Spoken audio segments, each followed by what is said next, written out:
Hey everyone, in this video we're going to build another building for the layout, and this time we're going to add more details and a mirror to extend the scene beyond the layout. So let's get to it. If you haven't already, please like and subscribe. My railroad is composed mainly of mock-ups so that I get an idea of the size and position of the models.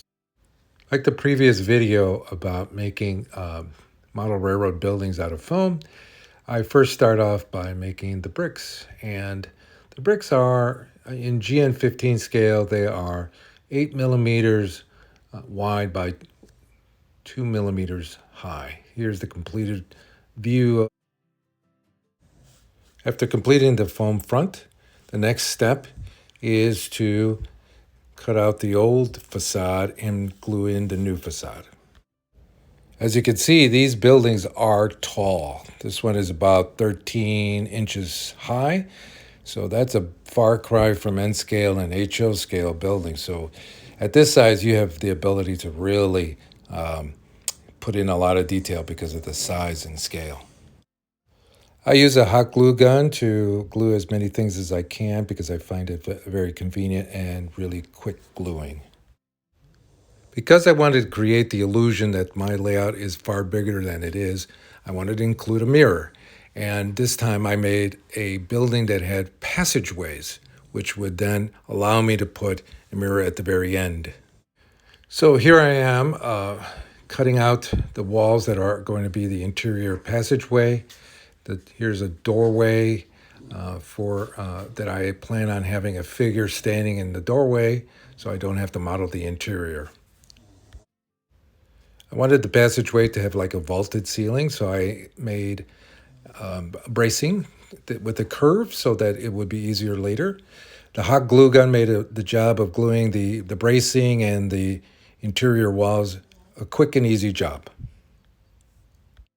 A trick that I learned from the YouTube channel Black Magic Craft is how to provide texture on foam. So here you see me use a bucket of rocks and putting the foam in there and shaking it. And this is a great way to provide a rock texture to foam.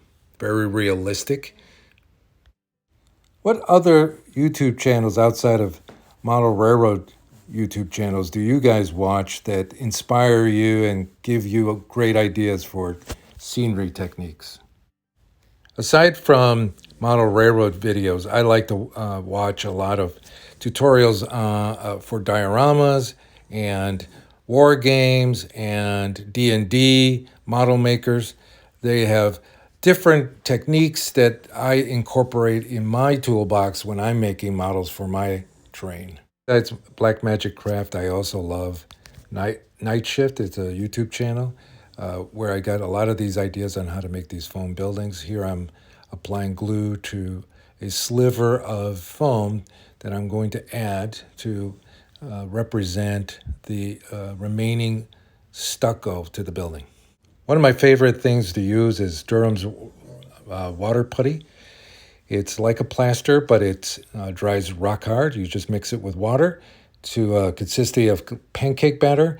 I use it for plastering and even making cobblestones. And here I'm going to use it to do my vaulted ceiling.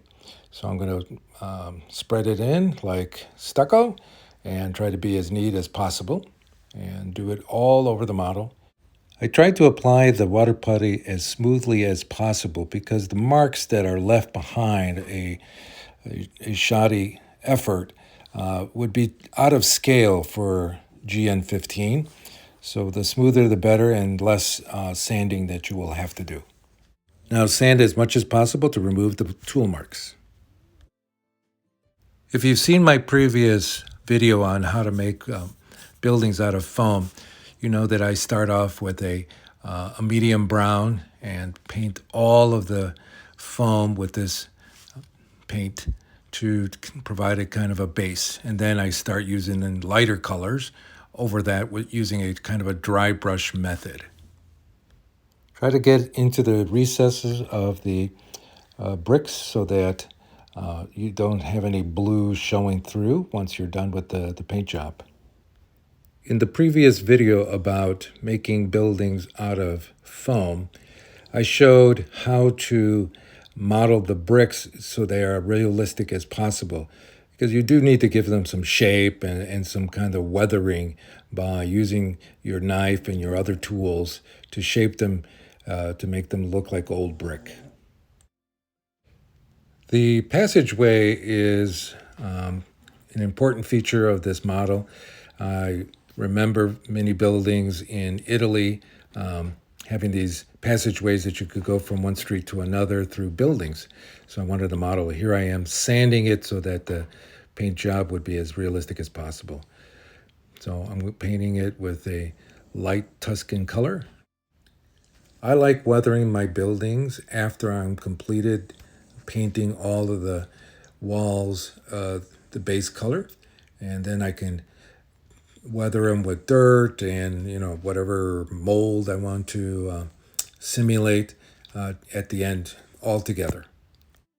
As I said earlier in this video, after the base coat I start dry brushing lighter colors on the facade, trying to get to a very light Tuscan color. After I get the color that I want, I then start with a diluted black to simulate dirt. I spread it over the brick, smudge it off, wipe it with my fingers, anything I can to get the kind of look that I want. I also do it on the stucco, anything to show wear and tear. Here I'm painting it on the stoop, in the bottom of the walls, to kind of show dirt, mud being kicked up.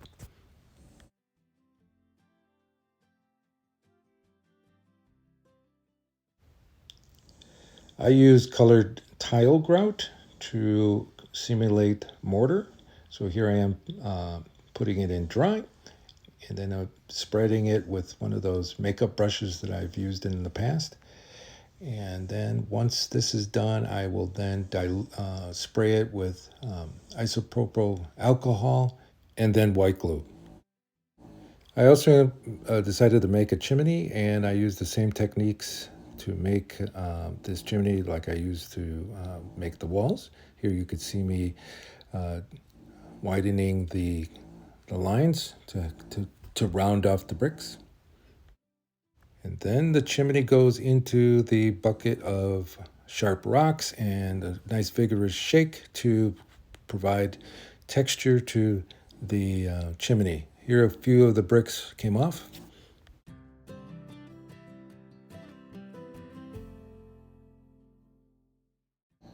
I glued the bricks using PVA glue onto the chimney, and I put it in a little haphazard fashion so they look like they're falling apart due to a lack of mortar.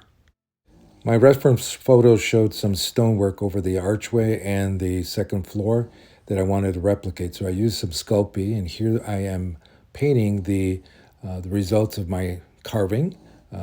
First, a medium Tuscan color that I will then go over with the dry brush effect again to make them lighter. Of course, I decided to go crazy, and I hand carved the archway with a face, snakes, and some coat of arms to really trick it out.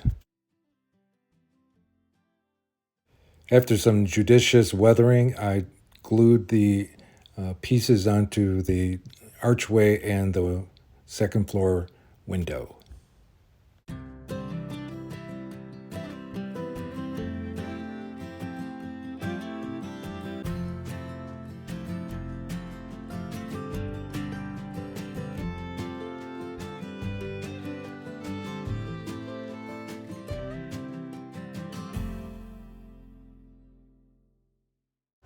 After the glue dried, I went back and dry brushed it some more to lighten the color because I felt it was a little too dark. And I think it really brought out a lot of the detail of what I had carved. Here the upper second floor has the coat of arms with the snakes, and it really came out really well.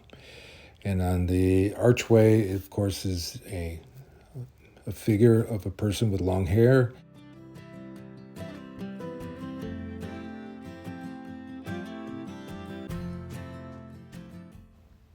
I then glued a Plastruct G scale Spanish tile catalog number 91632 onto the model using hot glue. I then gave it a wash of diluted black paint to dirty it up. I followed it up with dry brushing of lighter tile color like terracotta, light terracotta, until I got the effect that I wanted of old tile.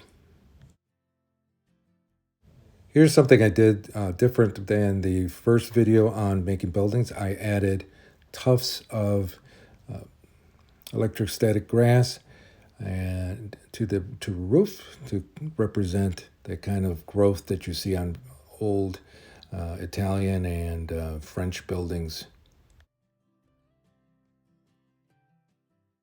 I found it very therapeutic doing the roof, putting down the PVA glue, then putting down the tufts in a random fashion. I just listened to music, putting it down. It was very relaxing. What do you guys do to relax when you're modeling? Do you listen to music? Do you watch TV? What do you do? Well, we're nearing the end of the part 1 of this video. In the next video, I will work towards completing the building by adding a mirror to the back of this building to create the illusion that the layout extends further beyond. I will put in patio doors, put in details in the gangway, put cobblestones in, put lights in, and anything else that I can come up with.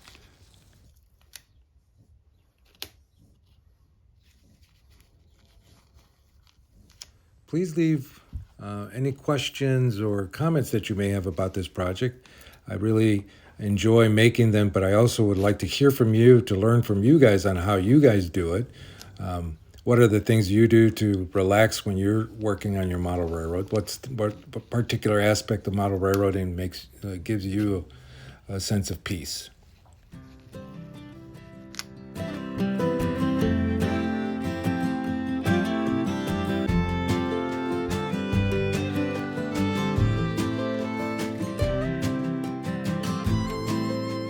Thank you for visiting the little fishing village of Amalfitano. Please consider hitting the like button and subscribing. Until next time, arrivederci.